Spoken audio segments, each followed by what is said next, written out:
नमस्कार दोस्तों, आपका स्वागत है हमारे YouTube चैनल एबीएस क्लासेस पे। दोस्तों यहाँ पे मैं यस ब्लॉक के कुछ गुण बताना चाहता हूँ।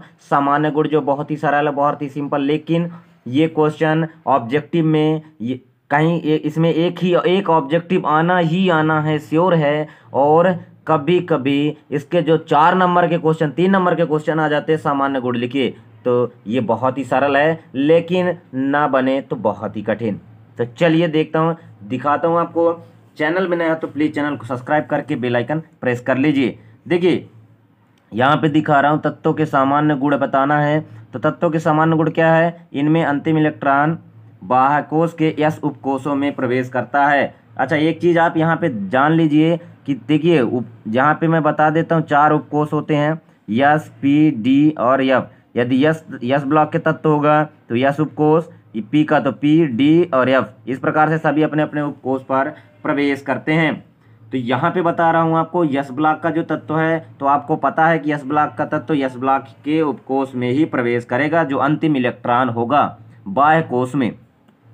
दूसरा चीज यहाँ पे बता देता हूँ आपको कि इनके बाह्यतम कोश के यस उपकोश में 1 या 2 इलेक्ट्रॉन होते हैं। जैसे समूह 1 के तत्व में हाइड्रोजन, लिथियम, सोडियम आदि के बाह्यतम कोश के यस उपकोश में 1 इलेक्ट्रॉन, और समूह 2 के बाह्यतम कोश यस उपकोश में 2 इलेक्ट्रॉन होते हैं।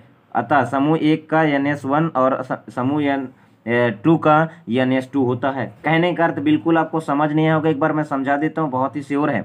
देखिए कह रहा है, यदि अपन ये पहले वर्ग की बात करते हैं तो अंतिम इलेक्ट्रॉन यस में जाएगा, चाहे जो भी तत्व लो, हाइड्रोजन लो, लिथियम लो। हैली ना के रब से फरियाद, मैंने एक बार बताया भी था, बहुत ही सिंपल है।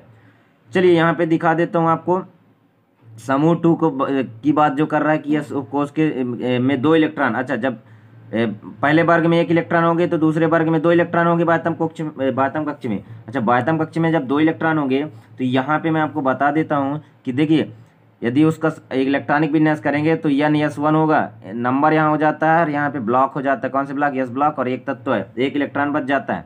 उसी प्रकार NS2 यदि यहाँ है तो यह नंबर हो जाएगा, ठीक है, और यहाँ पे आपका हो जाएगा ब्लॉक, और यहाँ पे कितने इलेक्ट्रॉन बचते हैं, ये चीज कहला जाता है इलेक्ट्रॉनिक विन्यास।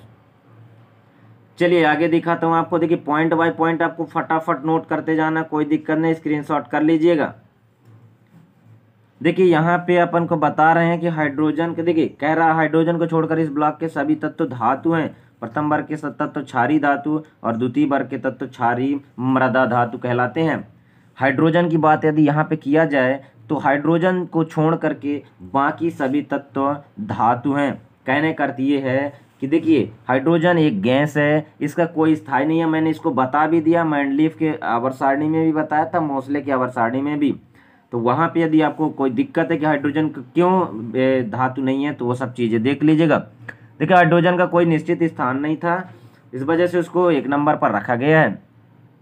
हाँ, अब ये एक चीज़ यहाँ पे बता देता हूँ कि देखिए ये गैस हाइड्रोजन, तो ये तो धातु है नहीं। बाकी के जो बचे यस ब्लॉक के पहले वर्ग के, तो पहले वर्ग के सब धातु, मतलब पहले और दूसरे वर्ग दोनों के धातु हैं।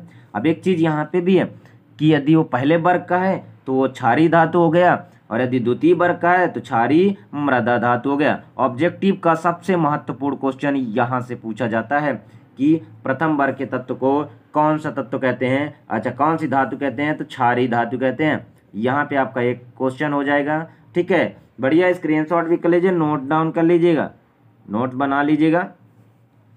चलिए यहाँ पे मैं दिखा रहा हूँ आपको क्वेश्चन, इसका चौथा नंबर, इनका निश्चित ऑक्सीकरण अंक होता है। अच्छा, ऑक्सीकरण अंक मैं बता चुका हूँ आपको एक बार कि जो इलेक्ट्रॉन जैसे अपन भरते हैं किसी तत्व का लास्ट का जो बचता है 1 इलेक्ट्रॉन, जो जितने इलेक्ट्रॉन बचते हैं बाह्यतम कोश में, वो कहलाता है ऑक्सीकरण अंक, ऑक्सीकरण संख्या। इसके बारे में वीडियो अपलोड कर दिया था। देखिए यहाँ पे मैं आपको बता रहा हूँ कि जैसे बोल रहा है कि सोडियम पोटेशियम आदि का +1 होता है। अच्छा, बता रहा हूँ यस ब्लॉक का, देखिए पहले वर्ग यदि तत्व का, पहले वर्ग का तो लास्ट का हमेशा 1 ही आएगा, क्योंकि पहले वर्ग में रखा है तो पहला इलेक्ट्रॉन बच जाएगा, ठीक है। अच्छा, दूसरे का बता रहा हूँ, कैल्शियम, बेरियम आदि का +2 होता है। +2 क्यों होता है? क्योंकि ये वर्ग 2 में स्थित होते हैं।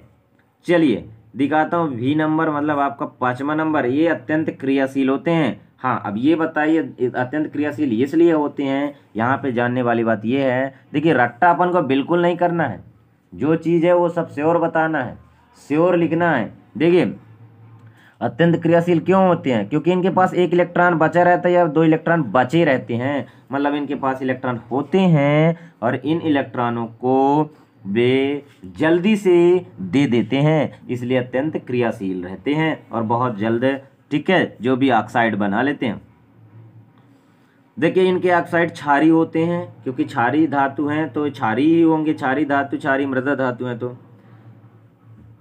देखिए 7वें नंबर बता रहा हूँ, लिथियम तथा मैग्नीशियम को छोड़कर ये प्रायः संकुल आयन नहीं बनाते। इस चीज़ के बारे में आपको चैप्टर 4 में बताऊंगा, बहुत जल्द स्टार्ट हो जाएगा और अपन का पूरा कोर्स जो है जनवरी में कंप्लीट करना है।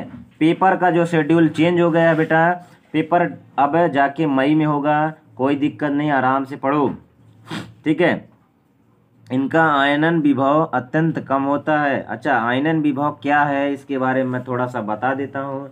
हाँ, आयनन विभव कम इसलिए होता है, यहाँ पे जानिए। आयनन विभव का मतलब होता है कि किसी भी परमाणु के अंदर से एक इलेक्ट्रॉन बाहर निकालना, अच्छा मतलब बाह्यतम कक्ष से एक इलेक्ट्रॉन बाहर निकालने के लिए जितनी एनर्जी चाहिए, जितना ऊर्जा चाहिए, उस ऊर्जा को आयनन ऊर्जा कहते हैं या आयनन एंथैल्पी कहते हैं या आयनन विभव कहते हैं।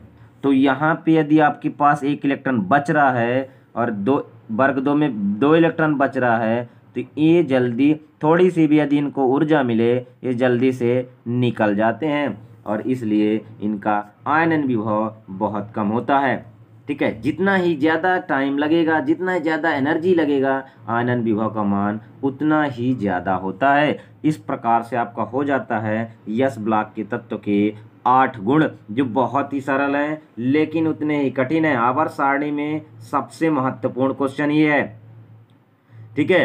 तो यदि चैनल में नए हो तो प्लीज़ चैनल को सब्सक्राइब कर लीजिए, बेल आइकन प्रेस कर लीजिए। अपन फिर बताते हैं नेक्स्ट वीडियो पे पी ब्लॉक के तत्वों के सामान्य गुण और डी और एफ, और फटाफट पढ़ना है अपन को। देखिए अब ज़्यादा से ज़्यादा टाइम तो है नहीं, लेकिन कुछ ऐसे न्यूज आ रहे हैं जो कि मई में एग्ज़ाम होने का बता रहे हैं, तो मई में एग्ज़ाम हो सकता है, इसलिए आप पढ़ाई करते रहिए, कोई दिक्कत नहीं, ऑल टोटल क्वेश्चन यहाँ पे क्लियर किया जाएगा।